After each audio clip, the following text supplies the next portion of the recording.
लद्दाख के अधिकारों के लिए दिल्ली के जंतर मंतर पर अनशन पर बैठे प्रसिद्ध सामाजिक कार्यकर्ता सोनम वांगचुक के समर्थन में भारतीय किसान ब्रिगेड के राष्ट्रीय अध्यक्ष प्रकाश पोहरे आगे आए हैं। आंदोलन स्थल पर पहुंचकर उन्होंने केंद्र सरकार की नीतियों पर कड़ा प्रहार किया। उन्होंने गंभीर आरोप लगाते हुए कहा कि देश की वर्तमान सरकार घोटालों, दमन और अमेरिका के रिमोट कंट्रोल से चलने वाली सरकार है। नीट पेपर लीक मामले का उल्लेख करते हुए उन्होंने नैतिकता के आधार पर संबंधित मंत्रियों के इस्तीफे की मांग की। साथ ही उन्होंने दावा किया कि वन नेशन वन इलेक्शन अभियान के जरिए देश से लोकतंत्र को हमेशा के लिए समाप्त करने की साजिश रची जा रही है। अंत में उन्होंने युवाओं से अपील की कि वे प्रशासन की किसी भी उकसावे वाली कार्रवाई में ना आए और गांधीवादी व शांतिपूर्ण तरीके से अपनी लड़ाई जारी रखें। दिल्ली से निमिषा सिंह की रिपोर्ट। अभी हमारे साथ है प्रकाश पोहरे, कोला महाराष्ट्र से। प्रकाश जी को मैं बुलाना चाहूंगा मंच पे। महाराष्ट्र से आए हैं, कोला से। नाम से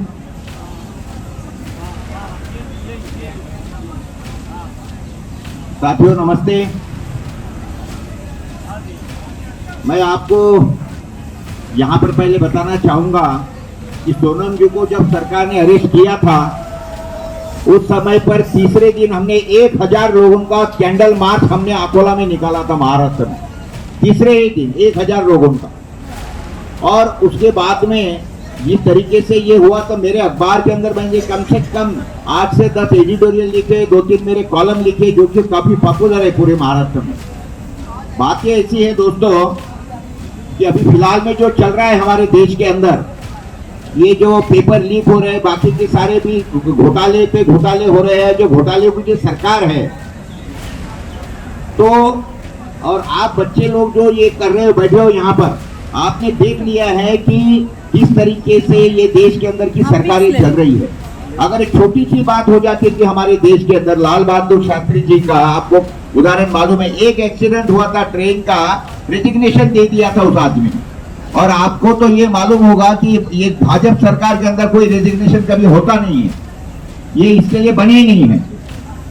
और दूसरी बात मैं ये कहना चाहूंगा, अभी आप इतने दिनों से बैठे, मैं जब इसे देख रहा हूँ तो अभी आपको ना टेंथ लगाने दे रहे, ना पानी अंदर आने दे रहे, और ना किसी, तो हम लोग कोई आजाद थोड़ी है। पहली बात तो आप ये समझिए कि अंग्रेजों के गुलामी से हम लोग निकले, पूरा देश खड़ा था अंग्रेजों के खिलाफ में, क्योंकि अंग्रेज सामने दिखता था, अंग्रेज सामने दिखता था, और जो यूनियन जैक जो था वो हमारे तिरंगे की जगह पे लहरा रहा था, तो पूरा देश खड़ा हुआ था अंग्रेजों के खिलाफ में। लेकिन आज क्या परिस्थिति है हमारे देश की? क्या आपको लगता है कि हमारे देश आजाद है? मैं आपको बताना चाहता हूँ हमारा देश बिल्कुल आजाद नहीं है। पहली बात ऐसा है कि अभी हम अमेरिका के गुलाम हो गए। हमारे पंतप्रधान जो है, प्रधानमंत्री जो है, आपको मालूम है कि उनको जो भी है वो सारे के सारे अमेरिका से वो लोग ऑर्डर लेते हैं और उनको मिलते हैं। किसानों का चाहे ये ट्रेड डील हो या और भी कुछ बातें हो, अमेरिका हमें बताएगा कि पेट्रोल कहाँ से लेना है, डीजल कहाँ से लेना है, क्या करना है, कैसा करना है, वॉर कब रुकवानी है, क्या करना है। तो इससे तो आपको पता लग गया होगा कि एक्चुअली हमारे जो कंट्रोलर है, हम जो अभी हमारे जो असली राष्ट्रपति बोले जो है वो ट्रम्प साहब है। ऐसा है कि अगर आपको पंखे का बटन, पंखा चालू करना होगा तो आपको पंखे का बटन दबाना पड़ेगा। उसी तरीके से ये जो धर्मेंद्र प्रधान है ना, नालायक, इसको अगर निकालना है ना तो ये मोदी को बोल के कोई फायदा नहीं है। मोदी के सारे जो बटन और स्विच है ना, ये सारे ट्रम्प के हाथ में है। आप ट्रम्प जी को सारे आज से सोशल मीडिया पे ट्रम्प जी को लिखना चालू करो, तो देखिए आपको अगर 2 दिन के अंदर रिजल्ट नहीं आया तो मुझे बताओ। बात ऐसी है कि आपको पता होना चाहिए, सोशल मीडिया के ऊपर बेंथनी मॉरिसन करके एशियन पैसिफिक की लेडी है, उन्होंने खुद कहा है कि हमारे जो भारत के टोटल मिला के 48,000 लोगों को अभी तक के हमने जो ट्रेन किया है, ACYPL यानी American council for young political leader, तो ऐसे इसके अंदर अभी तक के 48,000 लोग हमने ट्रेन करके भेजे हैं। और बोले हमें फक्र है कि हमारे बच्चे, हमारे पढ़ाए हुए स्टूडेंट में से 1 स्टूडेंट नरेंद्र मोदी, ये भारत का पंतप्रधान है, और उसके बाद में उसके मंत्रिमंडल के अंदर के 3 मंत्री भी हमारी स्टूडेंट है। उसके बाद में सबसे खतरनाक बात बोली है उसने कि उनके साथ में 150 IAS अधिकारी जिनको हमने ट्रेन किया है, इनके साथ में भारत का कंट्रोल चल रहा है, और वो भारत में बैठ के अमेरिका के फेवर की नीतियां बना रहे हैं। ये उसने क्लियर कर दिया और ये उनके प्लेटफॉर्म से आया है। ये आप खका लिए जरा, आपको मालूम पड़ेगा मैं क्या बोल रहा हूँ। तो कहने का मतलब ऐसा है कि मोदी जो है ये मुझे नहीं लगता था कि भारत का पंतप्रधान अच्छा करेगा। आपके माहिती के लिए बोलता हूँ 2014 में मैं वो आदमी हूँ जिसने ये मोदी को वोट दिया है, क्योंकि उस समय पे मुझे उन्होंने बोला था कि कांग्रेस को 60 साल दिए, हमें 60 महीने दे दो, मैं भारत को सोने की चिड़िया बना दूंगा। मुझे भी लगता था कि चलो ठीक है, ना बीवी ना बच्चा, काम करेगा अच्छा। लेकिन क्या निकला ये आपने मालूम है कैसा निकला। और ये तरीके से जिस तरीके से पिछले 12 सालों के अंदर दुर्गति हो गई है हमारा देश का, जो इन्होंने खड़ा तो कुछ किया नहीं है, लेकिन जो देश के अंदर खड़ा था वो सारा अडानी अंबानी को दे दिया। और ये खुद बोलते हैं एक्चुअली हम लोग अडानी हम समझते नहीं है, हम ये समझते नहीं है कि ये क्या बोल रहा है। मोदी ने क्या बोला था, अच्छे दिन आएंगे, लेकिन हमने उसको सवाल नहीं किया कि अच्छे दिन किसके आएंगे। अच्छे दिन तो आ गए ना, सब आरएसएस के, उनके लोगों के, भाजपा के, ये लफंगों के सारे अच्छे दिन आ गए। उसने किसानों को बोला था कि किसानों को जो है ये करेंगे, क्या बोलते उसको, उसका दुगनी कर देंगे, किसानों को हम दुगना देंगे, दुगना। तो दुगना दे दिया, क्या दे दिया, खर्चा दुगना कर दिया किसानों का। एक बात पहले समझिए।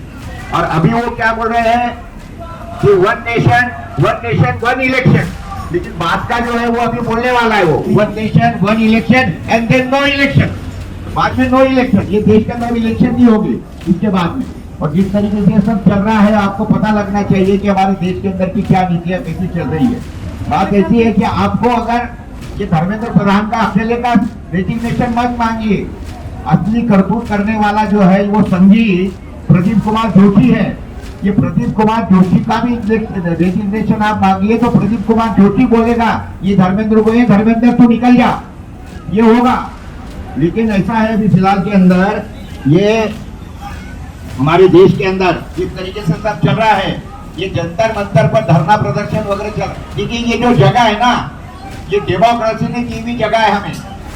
ये हम आजाद भारत में डेमोक्रेसी के अंदर हमको कोई विरोध प्रदर्शन करना है तो ये उसके लिए जगह छोड़ी हुई है। लेकिन आपने देखा है ना किस तरीके से कड़कड़े लगा दिए, किस तरीके से पुलिस, मैं देख रहा था आपको, ये टेंट नहीं लगाने दे रहे थे, पानी नहीं आने दे रहे अंदर। तो क्या हम आजाद थोड़ी है? ये नालायक जो पुलिस और ये प्रशासन है, इनका कोई गलती नहीं है, इनको तो ऊपर से जो ऑर्डर आती है वो करते हैं। लेकिन ये ऊपर से ऑर्डर देने वाले जो लोग है ना, देश का जो गृह मंत्री है तड़ीपार गृह मंत्री है ना, तो उससे वैसे ही काम करेगा ना, एक बात समझिए आप। तो वो हिसाब से मैं आपको बोलूंगा कि हमारी जो दिशा है ना, दिशा मैं आप सब लोगों को बोलूंगा कि आज से आप ट्रम्प को क्या बोलते हैं व्हाट्सएप के ऊपर या फिर अपना ट्विटर के ऊपर उसको मैसेज भेजो कि ये इसको निकालो, मोदी को निकालो, ये पहले बोलो, तो बराबर ये सारा होगा। तो ये तरीके से हमारे सारे जो युवा साथी हैं उन लोगों को मैं बताना चाहूंगा कि आपका जो जुनून है, जिस तरीके से आप डटे पड़े हो, मुझे याद आ रहा है कि जिस तरीके से अपने आजादी के पहले जिस तरीके से हुआ था, इंदिरा गांधी के समय पे भी जिस तरीके से अपने इन्होंने ये किया था। ये देखिए पुलिस वालों की गुंडा, ये देखिए यहाँ पे ये सारा दिख रहा है, ये आने नहीं दे रहे हैं बच्चों को, ज्यादा पानी नहीं पीने देंगे। तो ये हम आजाद थोड़ी है हमारे देश में, तो ये सारी बातें उसी का सबूत है। तो सब लोगों को मैं विनती करूंगा, शांति बनाए रखिए और उसके बाद में हमारे अपनी जो बातों के ऊपर करते रहिए। धन्यवाद। और सोनम वांगचुक को मैं बताना चाहूंगा कि साल तीसरे ही दिन आपको जैसा आदेश हुआ तो तीसरे ही दिन हमने आंकड़ा में 1000 लोगों का कैंडल मार्च आपके समर्थन में नहीं निकाला था। मैं आपके दिल की शुभकामनाएं करता हूँ, आपको बधाइयाँ देता हूँ, शुभकामनाएं देता हूँ और भगवान करे आपकी आयु लंबी चले और आपके जिससे जुनून जो है सारे लोगों के बीच में आए, यही प्रार्थना करते हुए मेरे भाषा को विराम देता हूँ।